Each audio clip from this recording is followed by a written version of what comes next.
એક અમારી સમક્ષ એક વિષય આવ્યો હતો કે હોલ બુકિંગ માટે જ્યારે પણ કોઈ વ્યક્તિ જાય છે ત્યારે એને કેટલાક ડોક્યુમેન્ટ્સ આપવાના હોય છે, જેવા કે પોતાનું આધાર કાર્ડ એટલે કે બુકિંગ કરાવનારનું આધાર કાર્ડ, જેના લગ્ન કરવાના હોય છે એ વરવધુનું આધાર કાર્ડ અને વરવધુના માતા પિતાનું આધાર કાર્ડ.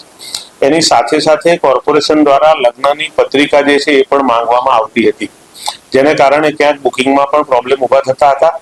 જેથી આજની સ્ટેન્ડિંગ કમિટીમાં એ સૂચના આપવામાં આવી છે કે બુકિંગ કરતી વખતે લગ્નની પત્રિકા જે છે એ નહીં માંગવી જોઈએ અને માત્ર વરવધુના અને એના માતા પિતાના આધાર કાર્ડના આધારે એના લગ્નનું જે હોલનું બુકિંગ મળવાપાત્ર હોય એ બુકિંગ કરવું. 2018ના વર્ષમાં કોર્પોરેશનના જે હોલ હતા એની પહેલા એ પ્રાઇવેટ કોન્ટ્રાક્ટરો એટલે કે ડેકોરેશન વાળા જે છે એને આપવામાં આવતા હતા. એનો સાર સંભાળ, એનો સિક્યુરિટી, મેન્ટેનન્સ, માળી, ઇલેક્ટ્રિસિટી એટલે જે પણ કંઈ ખર્ચ હતો એ ડેકોરેશન વાળા દ્વારા કરવામાં આવતો હતો. એની સામે ડેકોરેશન જે છે એ પોતે એ કિંમત કોર્પોરેશનને આપતું હતું અને એની સામે એ હોલની અંદર જે કોઈ પ્રસંગ આવે એ પ્રસંગની અંદર ડેકોરેશન જે છે એ પોતે કરતા હતા.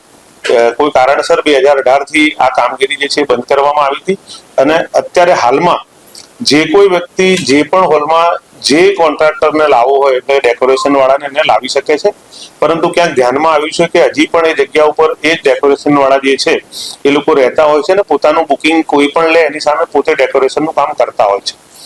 ડેટા કેટલોક જે છે એ કોર્પોરેશન પાસે માંગેલો છે, થોડોક ડેટા આવે છે, થોડોક ડેટા આવનારા 5-7 દિવસમાં મળી જશે.